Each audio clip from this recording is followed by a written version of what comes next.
गच्छामि। सागर तथा सम्यक संबंध को प्रणाम करते हुए इस प्रति बोधिसत्व बाबा साहब गंगापाद उपास पद्धति से बुद्ध के बताए हुए मार्ग से कोई भी प्रोग्राम शुरू करते हैं। बुद्धं नमामि, धम्मं नमामि, संघं नमामि, अहं वन्दामि सर्वदा। जैसा बोलो वैसा बोलेंगे। ओंकार अहं वन्दे त्रिशरणेन सह पंचशीलं धम्मं याचामि अनुग्रहं कृत्वा शीलं देत मैं भन्ते द्वितीयम्पि तृतीयम्पि ओकाश अहं भन्ते सह पंचशीलं धम्मं याचामि अनुग्रहं कृत्वा शीलं देत मैं भन्ते यमहं वदामि तं वदेत अहं भन्ते। नमो तस् भगवतो अरहतो सम्मा सम्बुद्धस्स। नमो तस्य भगवतो अरहतो सम्मा सम्बुद्धस्स। नमो तस्य भगवतो अरहतो सम्मा सम्बुद्धस्स। नमो तस्य भगवतो अरहतो सम्मा सम्बुद्धस्स। सम्मा सम्बुद्धस्स। बुद्धं शरणं गच्छामि, धम्मं शरणं गच्छामि,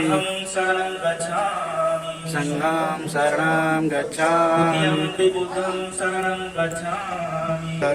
गच्छामि, धम्मं शरणं गच्छामि, द्वितीयम्पि संघं शरणं गच्छामि,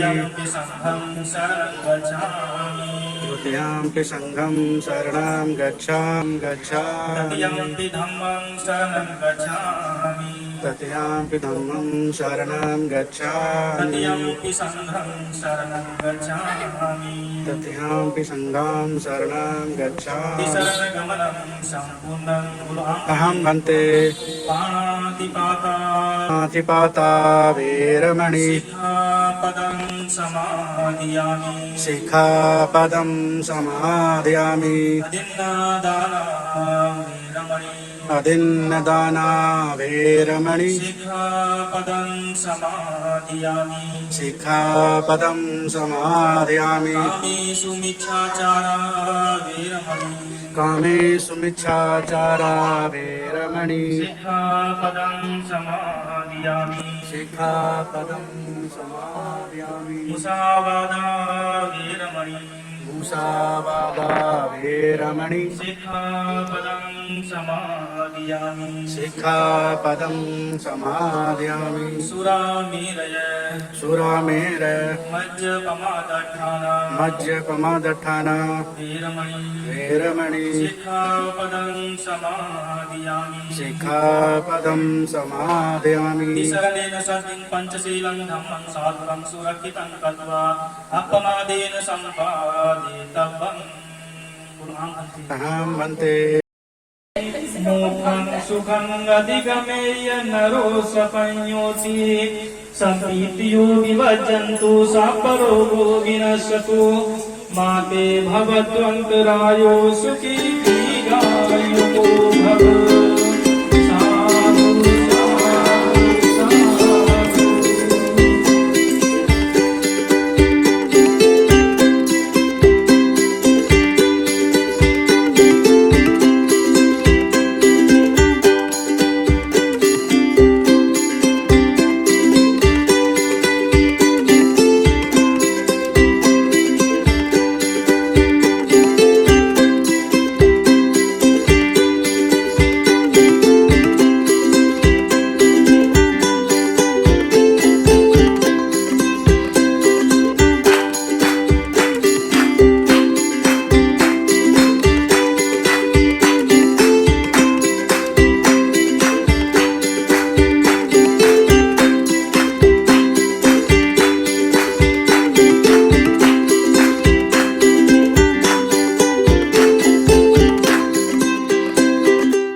इसलिए जो है हिंदी में फिर उसका जो है अनुवाद करते हैं, बतलाते हैं। लेकिन बुद्ध के समय में जैसे इस समय हिंदी है, उस समय वो पाली भाषा हुआ करते थे, जिसे कहते जनभाषा। जनभाषा का मतलब है हर कोई जानता है, इसलिए बुद्ध ने जनभाषा को चुना था। नहीं तो उस समय बहुत से साधु ऐसे आए थे और भगवान बुद्ध से प्रार्थना की थी कि आप संस्कृत में या प्राकृतिक भाषा में उपदेश करें। बुद्ध ने मना कर दिया कि जब सभी समझ नहीं सकते हैं तो उस भाषा में उपदेश करना उचित नहीं है, क्योंकि मेरा जो ये मार्ग है बहुत सरल है। बस ये है इसमें सब कि चलना पड़ता है। जब स्वयं नहीं चलोगे कल्याण नहीं होगा। जो चलेगा उसका कल्याण होगा, जो नहीं चलेगा उसका कल्याण नहीं होगा। जैसे कि भोजन का है, जब हम भोजन अच्छा भोजन करते हैं, जब आप उसको कहें कि पूरा पेट भर खाना खा लोगे तभी तो शरीर में जान आएगी, तभी तो चित्त में शांति मिलेगी। अगर भोजन नहीं करोगे, कोई दूसरा आपके नाम से खा ले लेकिन आपको शांति नहीं मिलेगी। जैसे कि इस समय जो है एक बीमारी चलती है जिसे गैस कहते हैं। एकदम से गैस बन जाती है, 2 घंटे या 3 घंटे खाना या कुछ नहीं लिया है, क्योंकि वो ऐसा इसलिए हो रहा है कि एक तो भोजन जो है वो दूषित है और कहीं की जल भी और वातावरण भी। फिर इसके बाद जो हमारा रहन सहन है उसमें भी बहुत परिवर्तन हो गया है। इसलिए जो है ये नाना प्रकार की बीमारी बढ़ती चली जाती है। आप देखोगे जितना आपका चित्त दूषित होता चला जाएगा, जितने आपके कर्म अकुशल होते चले जाएंगे, उतने ही ज्यादा रोग बढ़ते चले जाएंगे। जितने अकुशल कर्म चित्त शुद्ध होता चला जाता है, उतने रोग घटते चले जाते हैं। एक बार तथागत ने कहा कि सिर्फ 2 रोग होते हैं जब शुरुआत होती है। कहीं की जैसे कि बहुत से लोगों की मानता है कि सृष्टि शुरू होना, ठीक है। जब सृष्टि शुरू होती है तो क्या है कि उस समय जो चित्त जो है सबका निर्मल होता है। उस समय सिर्फ 2 रोग होते हैं। एक जिगिच्छा परमा रोग। जिगिच्छा का मतलब है, ये पाली का है, मतलब भूख परम रोग है, इससे बड़ा कोई दूसरा रोग नहीं है। भूख को हमेशा दवाई की जरूरत है, उसकी दवाई भोजन है। इसके बाद जो दूसरा रोग है वो इच्छा, क्योंकि हर व्यक्ति की हमेशा इच्छा रहती है कुछ न कुछ। कितना भी वो बुजुर्ग हो जाए या कितना भी वो ये कहे कि हम इतने ज्यादा हम शीलवान हो गए हैं, लेकिन फिर भी इच्छा कुछ न कुछ रहती है। जिस दिन उसकी इच्छा पूर्ण खत्म हो जाती है तो वो पूर्णता को प्राप्त हो जाता है, जिसे अरहंत बोलते हैं। वो अरहत पद को प्राप्त हो जाता है, इस संसार इस भव सागर से मुक्त हो जाता है। इसलिए भगवान बुद्ध ने ये जो इसे चुप नहीं कर सकते, पाली, इसीलिए जो है पाली भाषा चुनी थी कि हर कोई इसको सुनेगा। और बुद्ध ये देखते थे कि कौन किसके पास इतना पुण्य है जो समझ ले। जरूरी नहीं पढ़ा लिखा हो, ये जो ज्ञान है जरूरी नहीं। आपको एक छोटी सी कहानी सुनाता हूँ। अब ये 6 साल का 6 साल का पूरा हो गया, लेकिन राहुल 7 साल का था। जब उसकी माँ कहती है बेटे देखो वो तुम्हारे पिता जा रहे हैं भगवान बुद्ध के लिए, क्योंकि जब वो राहुल का जन्म हुआ था उन्होंने घर त्याग कर दिया था।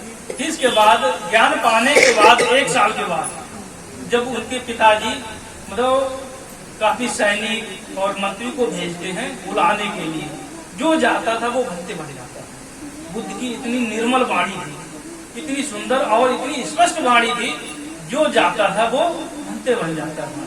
फिर उसका एक दोस्त था जो मंत्री बन गया था अपने पिताजी के स्थान पर, क्योंकि उसके पिताजी पहले जिसे मतलब वो मंत्री थे, वो जब वो बड़ा हुआ उसे मंत्री बनाया गया, जिसका नाम कालूदाई है।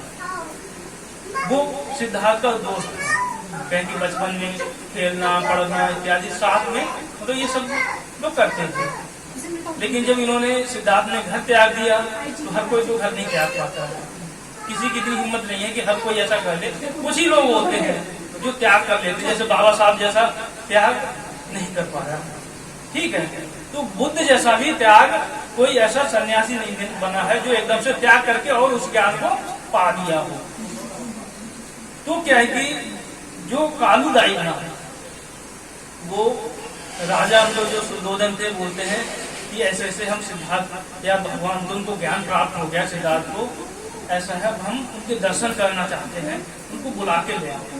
और जो जाता है वो वापस नहीं आता है, ये भी जो भी है आपको आना जरूर है।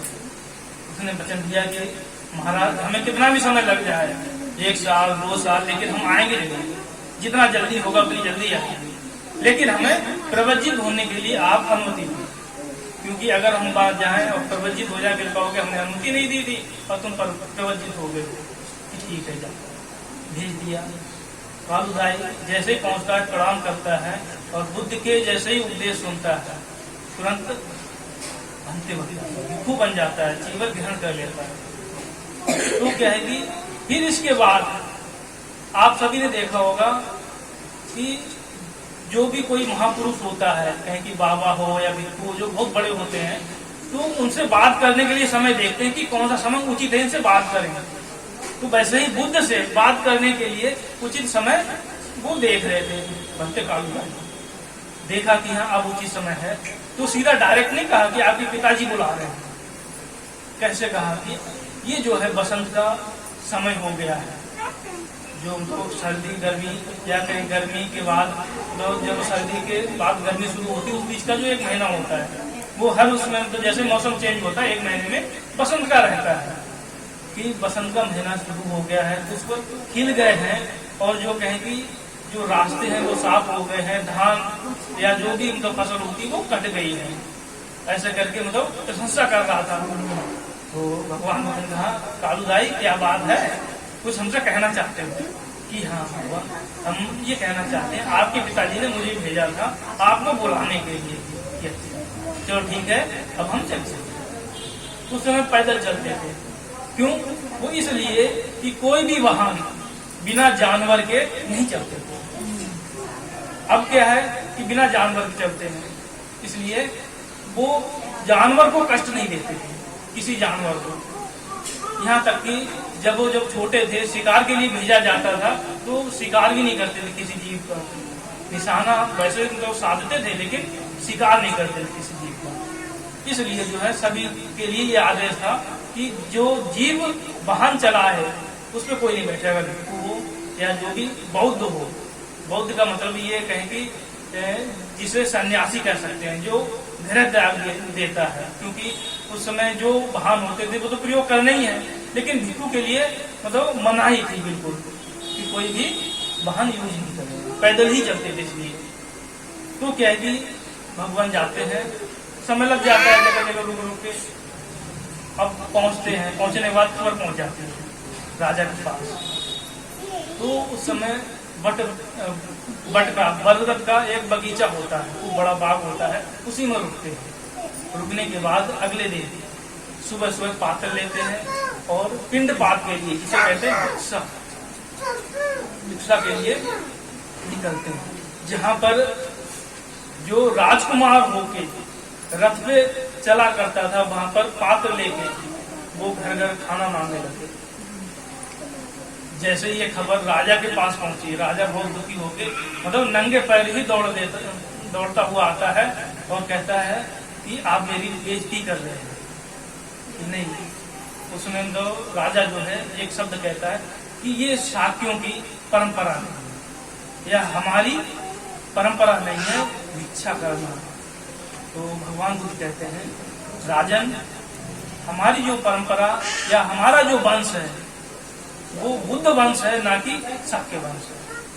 इसलिए बुद्ध वंश में जितने भी बुद्ध हुए हैं उन्होंने भिक्षा करके ही भोजन किया, जब तक किसी ने निमंत्रण नहीं दिया कि अच्छा ऐसी बात है तो हम निमंत्रण आपको देते हैं, आप चलो मेरे घर तो राजमहल में भोजन करो कि आज का तो मेरा हो गया है, आगे का अगर निमंत्रण देते हो तो हम स्वीकार करेंगे कि आज से या तो जब तक आप यहाँ पर रहोगे हमारे यहाँ ही पूरा भिक्षु संग सहित भोजन करेंगे। स्वीकार कर लिया। जब तक रहे भगवान बुद्ध ने राजमहल में ही भोजन किया।